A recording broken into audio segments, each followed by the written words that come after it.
Okay, good evening, everyone. Welcome to yet another event by the Holocaust Genocide and Interfaith Education Center. I'm Dr. Moussa, the director of the center and also professor of religious studies. So welcome.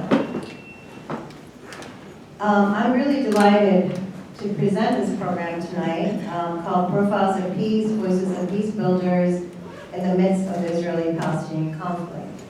And I really wanted Rabbi Dr. Kronish to be here and present his work because I think it's so important today. If you turn on the news and you want to hear about Israel and Palestine, it doesn't matter what political organization you're from, what your political affiliation is from, it's all negative. There are so many misperceptions that we have about both Palestinians and Israelis.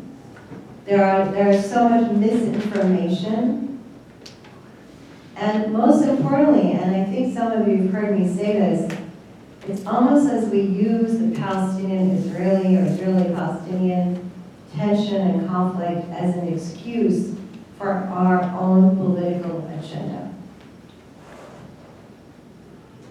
And you may not believe me, but you will see that sometimes countries, human beings, societies become pawns for different players in order for them to move their pieces on the chessboard. But I'm invested in this issue because I do run a Holocaust Center, and I am Muslim.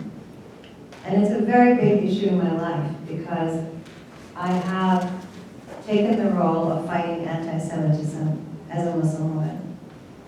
But I wish they would ask me about anti-Semitism rather than Palestine.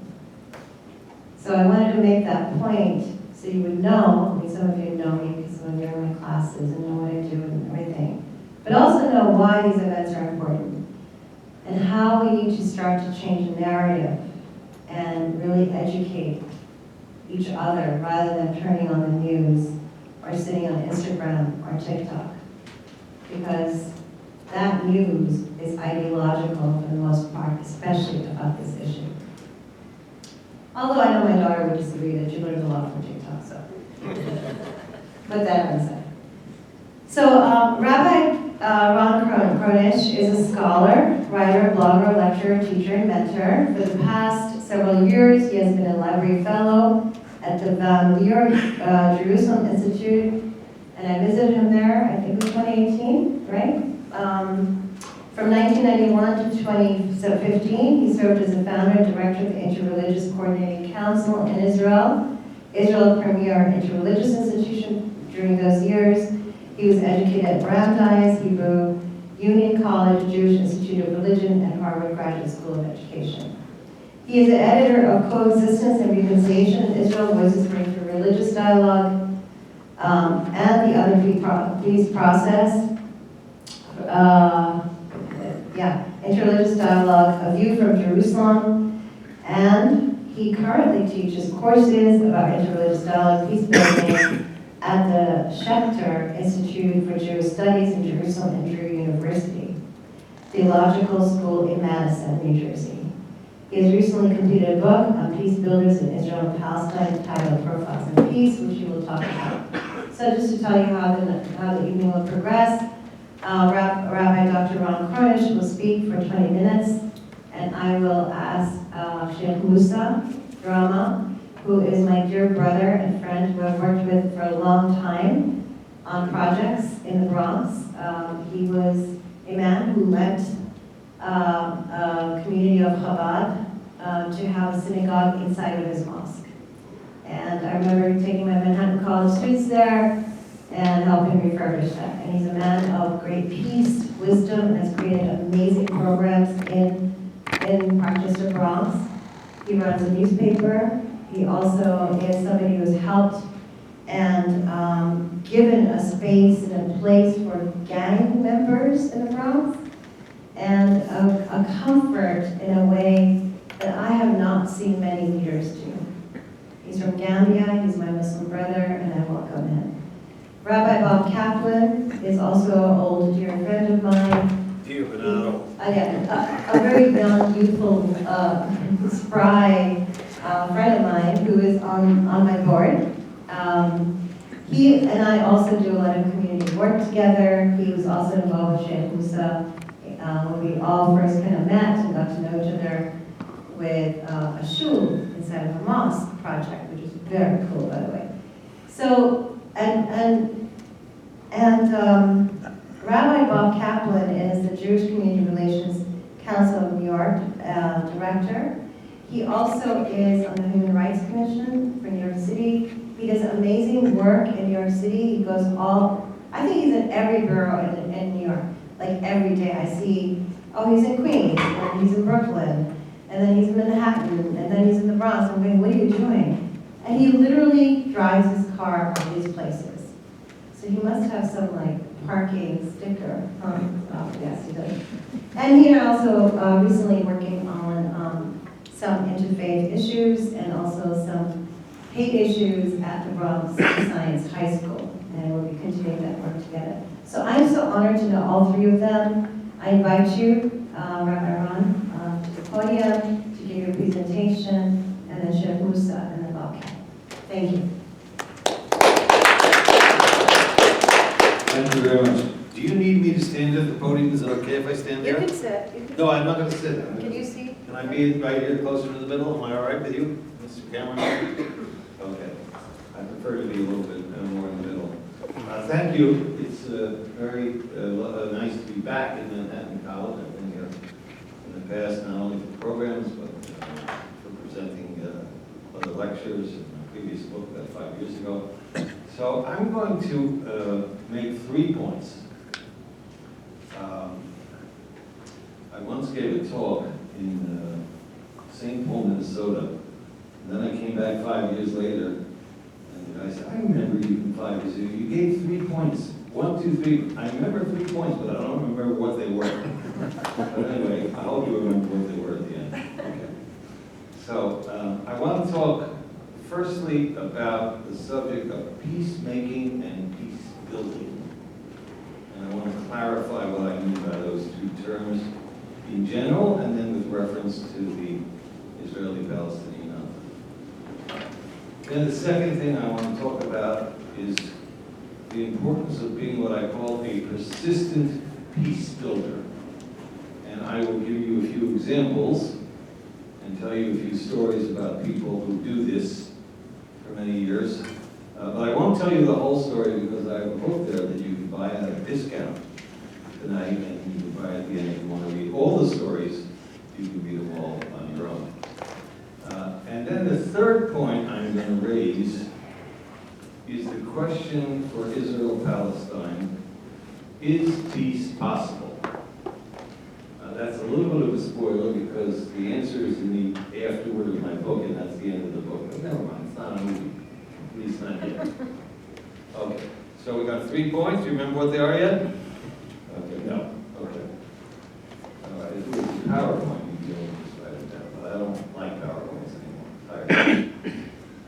Okay, so first point is about peacemaking and peace building. So people who write and talk about the field of peace studies, conflict resolution in the academic world have divided the talk about peace into these 2 categories. At least I've divided it into these 2 categories after studying various people. What do I mean when I use the term peacemaking? Peacemaking, for me, is the work of the politicians, lawyers, diplomats, international relations people who go around the world in various conflicts, including Israel-Palestine, and their task is to try to create peace accords between countries, peace treaties, okay? So in the case of Israel, if I had an hour and a half, which I don't, I would give you the history of the peace treaties that we've had, right? The 1979 peace treaty between Israel and Egypt, which we never thought would happen. The peace treaty in 1993, Oslo, the first Oslo Accord, the first peace accord signed between the Palestinian people and the Israeli people. The peace accord with the Vatican at the end of 1993. The peace agreement with Jordan in 1994. So we have a bunch of peace agreements, mostly in the early 90s. The last one was 1998. But since 1998, which is almost 25 years now, we haven't had a single peace agreement between the Israelis and the Palestinians signed by anybody. And you might ask, why is that? That's a long story. You can ask that in the question period. I'll be happy to answer. But the fact is that the political peace process is dead, or if not dead, severely wounded, or in the deep freeze. Nobody's working on it right now. And so the politicians in Israel and Palestine and in America who used to work on it for a variety of reasons, mostly fear of internal rejection, have pretty much stopped that work. So the context in Israel-Palestine of the work that I've done over many years is a period of more than 2 decades where there's no peace process. When you read in the newspapers here of the peace process, that meant diplomats talking to other diplomats to try to create a peace accord. And we haven't had one for a long time. And that has led to a certain amount of political despair, both on the Palestinian side and on the Israeli side, that people look to their leaders and this doesn't seem to anybody has any good ideas lately on how to get us out of this conflict. Whereas back in the early 90s, there seemed to be people working hard on that. There was even an American president named Bill Clinton who for 8 years worked on that and got a few things accomplished. Okay. So the political peace process, or what I call the peacemakers, are kind of not doing much in my neighborhood lately. So who is active and doing things? The group that I am involved with and have been involved with for the last 20, 30 years, I call it the Peace Builders. Peace builders are not generally politicians or diplomats. They try to be diplomatic sometimes, but not always. They are rabbis, imams, priests, youth workers, educators, professors in colleges and universities, many, many people in what we call civil society, or in this country, I don't know what the exact term would be, the NGO world, shared society world, whose job is not to bring government people together to sign another peace agreement which will be on the internet and everybody will ignore, but to bring people together to learn how to live in peace with one another. And who are those people they want to bring together? Well, in our community, in our neighborhood, in Israel, Palestine, we're talking about 2 peoples and 3 religions, right? The Jewish people and the Palestinian people. The Jewish people have all kinds of different Jews, Reform, Conservative, Orthodox, secular, cultural, and everything else. And the Palestinians are generally speaking Muslim and some Christian. A small Christian minority are Palestinian Christians. So for many years, groups like the one I work with and others have been bringing Palestinian Christians and Muslims to meet Jewish Israelis in dialogue and various educational formats and cooperative projects to see how we can learn to live together. What can we cooperate on together? What are the issues that concern us together? Where can we build a better future together? How can we create a vision of a better society? Okay.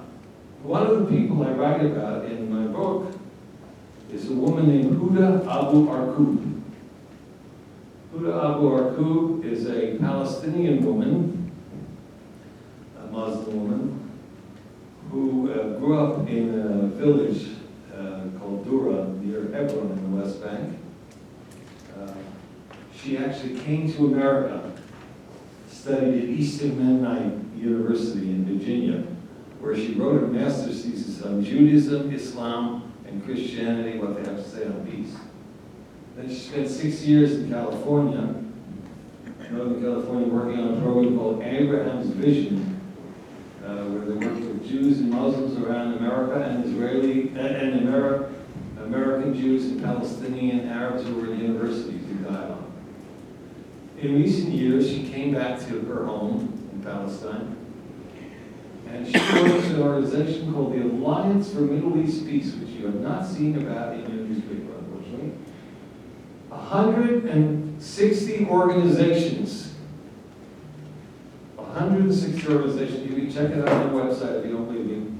ALMEP, Alliance for Middle East Peace. 160 organizations. Local, international, Israeli, Palestinian, joint groups are doing a great variety of peace-building projects, many of them on the ground in Israel and Palestine, and she is the local coordinator. Okay. So this is work of bringing people together to learn to live in peace, often in small ways, often in educational ways, often in spiritual ways, and sometimes in very practical ways, dealing with health issues and other very practical issues of housing. Okay? And so the peace-building community in Israel-Palestine, which is rather small, still numbers several thousand people. And these people multiply, and their work rebounds around the world through various organizations that they belong to.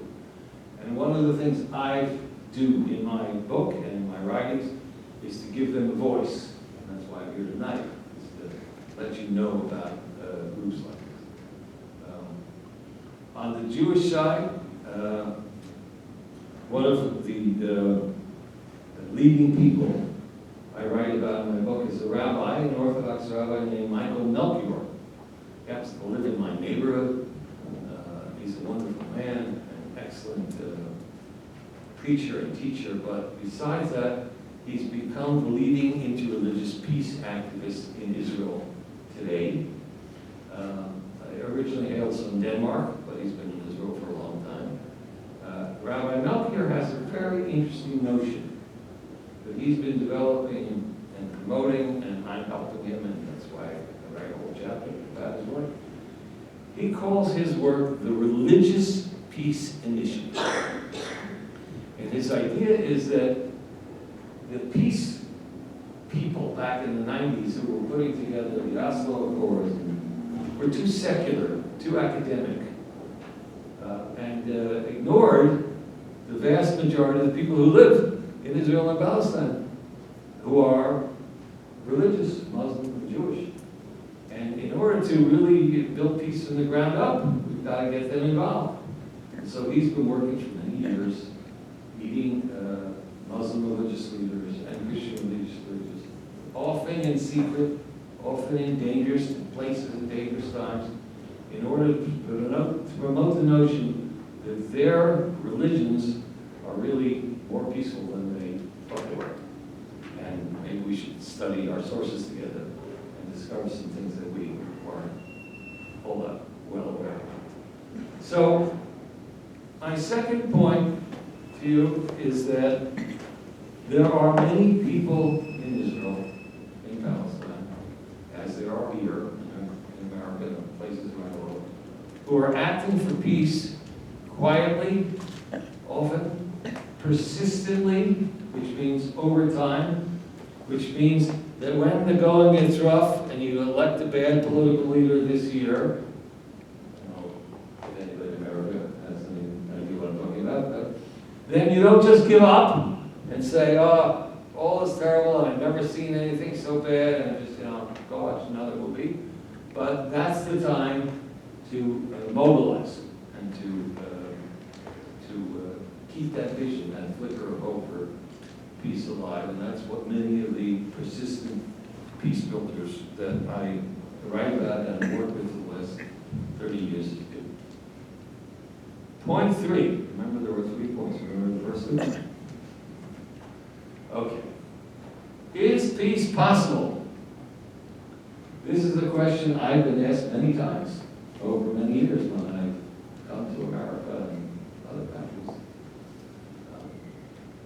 By the way, there was a time in the early 90s when we really believed that it was possible. We felt that it was, there was a kind of feeling for euphoria for peace for a few years, but unfortunately it didn't last. So my response to that question, and maybe people here will have other ideas about it, is to give you some stories which I think are empirical evidence which bolster my case. So, I mentioned to you briefly before that in 1979 there was a peace agreement signed with Carter, Begin, and Sadat. Very famous, iconic photo of them signing that accord in the White House lawn in the late 70s. Pardon? I don't think they'll know who those people are. Okay. Okay. President Jimmy Carter, President of the United States. Anwar Sadat, President of Egypt. And Menachem Begin was Prime Minister of Israel at the time. They decided to enter into a peace agreement after decades of wars, several very bad wars between Israel and Egypt. And my point is, if you had asked anybody in Israel in 1978, is there any chance of Israel signing an agreed peace agreement with our main Arab enemy, Egypt? What was the answer? No. No chance. It was off the table. And then all of a sudden, one year, Sadat flies to the Knesset. This is after a terrible war in 1973. And they, 2-3 years, they have a peace agreement. So this was quite unexpected in our lives. And has lasted till this day, 40-something years. Okay, I guess it's not really rehearsal of history that you may know. 1992, the Prime Minister of Israel was a man named Yitzhak Rabin. He was from the right wing. He was a soldier. He was a military leader. And he was what we call a hawk. He was not a peacenik. And after he was elected, there were these secret talks called the Oslo talks. And after 10 months of secret talks, the state of Israel signed this amazing peace agreement with the Palestinian people for the first time. If you had asked anybody in Israel that year, during the 10 months of those secret talks, any chance of Israel doing anything with the Palestinian people, the answer was no. Okay? Because this was the habit of it. And I won't belabor you with the other examples. If you thought about South Africa, who imagined Mandela getting out of prison and de Klerk, from the Afrikaans Party? So many examples have happened in our lifetime, my lifetime, where people did not expect peace to happen. And in fact, for various reasons, and I think each conflict is different, but there are some common elements, it has happened. And I'll conclude my remarks to bolster this point with one little story. You probably know that there was a conflict in Northern Ireland for many decades between the Irish Catholics and the Protestants. It went on for many bloody decades. It's called the Troubles. And in the 1990s, they began to have some talks. And America, your government, sent a man named Senator George Mitchell, who was a senator from Maine, was called the Speaker of the Senate, is that what it's called? Majority, no. Majority leader, right, thank you, of the Senate. By that time he was out of office. He sent to negotiate the agreement between the Protestants and the Catholics in Northern Ireland. And he arrived on Monday morning on the final week of the negotiations. This is a story he told me once when I gave a talk at St. Bart's Cathedral several years ago. He was there. He told me this story. He said, I arrived on a Monday morning and I opened the newspaper and they knew the talks were going on, and they said there was a poll yesterday, and the poll said 84% of Protestants and 84% of Catholics say we will not have a peace agreement here because it's just too much hatred and too many decades of this. And 4 days later, they signed an agreement, which, with some problems, has lasted to this very day. So, I won't give you more examples, but I think I proved my point, right? That peace is possible. We just don't know how and when all the time.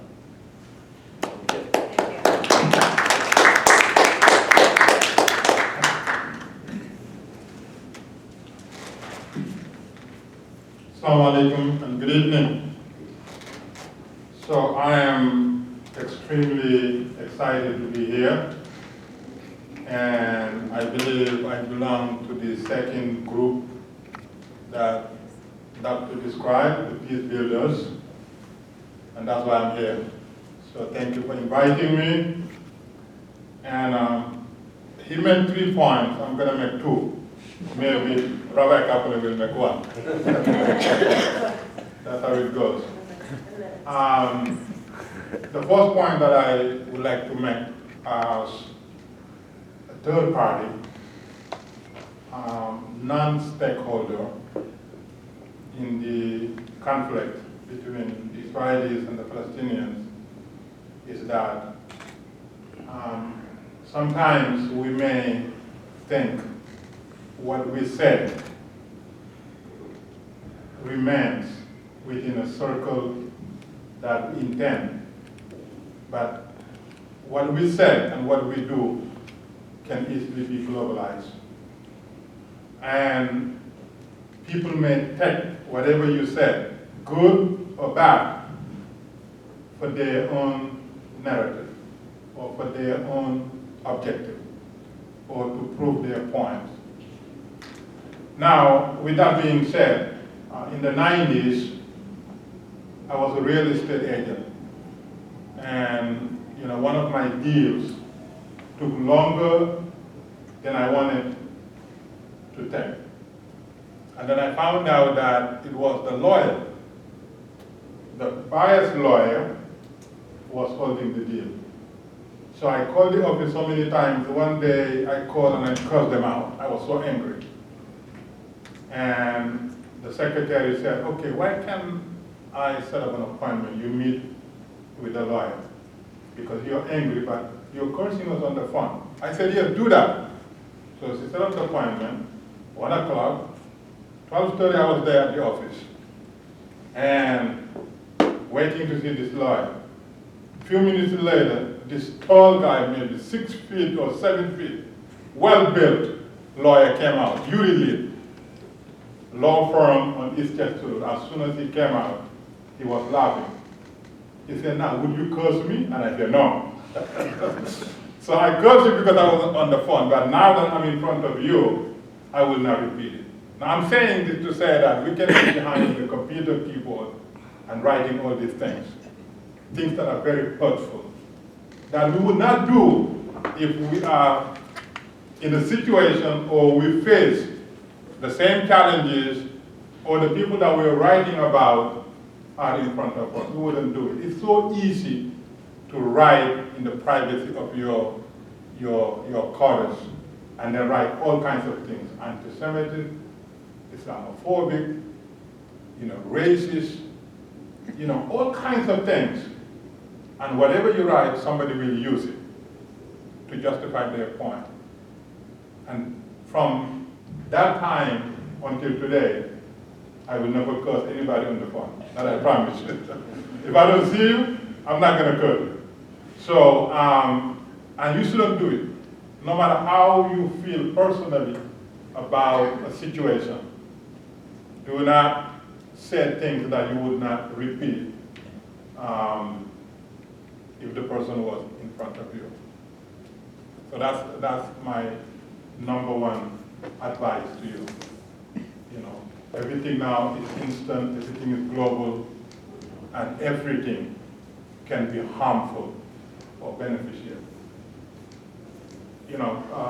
Long time ago, we were invited to meet with Israeli, I think she was the Justice Minister, Sifilip. We met with her. And she said, this is the first time that you're meeting me. And I said, yeah. She said, I've been reading a lot about what you're writing. And I've been using them to justify my position, meeting with the Palestinians. This is what Sifilip said. I never met her, but she's been reading. Maybe somebody is channeling whatever I'm writing, to her, and that's what she said. And then from there, I said, I learned a lesson. And I have not modified what I write, but I know that a lot of people are reading it. The second point that I would like to make is that when it comes to the Palestinian and the Israeli issue, I always say nobody's a third party, actually, nobody is innocent too, because this is a land that is connected universally, and every single person, religious or non-religious, Jewish, Arab, Muslim, Christian, you name it, everybody is connected to it. Why am I saying it? A lot of you may not have been around, or you were too young on September 11, 2001. I look at your faces, and you look like someone who were very young, if you were born at all. On September 11, the criminals who came and did what they did, they used the Holy Land to justify it. They said Israel is a devil, but America is the bigger devil. Therefore, let's attack the bigger devil. And the people they killed came from all over the world, including the Muslim world. But they used the conflict to attack World Trade Center. Nobody's innocent to this. We are all connected to it. And if that is the case, and it is the case, then all of us must be peace builders. What we said, what we do, our reaction, our interactions, and our relations must all be directed to peace building. Before 9/11, I was an investment banker on Wall Street, running my own boutique, trading stocks and bonds and you name it, because I wanted to be wealth. My wife graduated, also as a financier, and we were on Wall Street, happy, had all kinds of dreams, used to travel to Long Island, different places, look for homes that we would buy. And then 9/11 came. We had 5 cars, 2 of them were new in the garage. We never touched them. We never touched cars after 9/11. Our life changed. We didn't want money, no house, nothing. We just completely, changed our views about life and what we wanted out of life. And 7 months after 9/11, I was faithless. I came from a religious background. I was teaching, Islamic, everything, but I was faithless. Inside, I was deeply wounded. I was confused, and I was extremely angry. And I said to myself, the people who came and did this, and they said they're Muslims, and we said the same faith, something is not right. Either if they're right, then I'm wrong. And if they're wrong, then it is my duty then to let the world know that they're wrong. And 7 months later, my mission in seeking new way of life led me to the realization of the Holy Land. For the first time, I see it in a different light. Because I grew up in an Islamic environment where Israel is illegal, occupied. Jews are no good. Zionists are no good. That's what I grew up learning. And everybody. So there's no conversation about any rational thing. Don't deal with them, they're bad, they're killing us, they're no good. They're taking our land. And 9/11 came to that. 7 months after 9/11, my mission in searching the truth led me to the conflict, which was used to justify 9/11. And guess what? For the first time in my life, I was searching for Jews. I never knew any Jew, never been to Senegal, had no interest, nothing. Never even considered them people that I would ever deal with because of my background. And guess what? The first Jew that I met, you guess whom? Rabbi Kaplan. The first Jew. So one day, through my questioning, where are the Jewish people? Where are the Jewish people? They led me to Rabbi Kaplan. One day I walked into his office. I never forget it. And he never met me, doesn't know who I am, but I was very radical. I was very angry. And then he asked me, why I was there. I said, yes, because we're going to build the relationship between Israelis and the Palestinians. We're going to fix it. Then he said, sit down. So even Jews, we don't agree on it. So let's not even talk about it. Let's build Muslims and Jews relationship. Because that problem is too much for us. And that is my introduction to him, and it has been my relationship.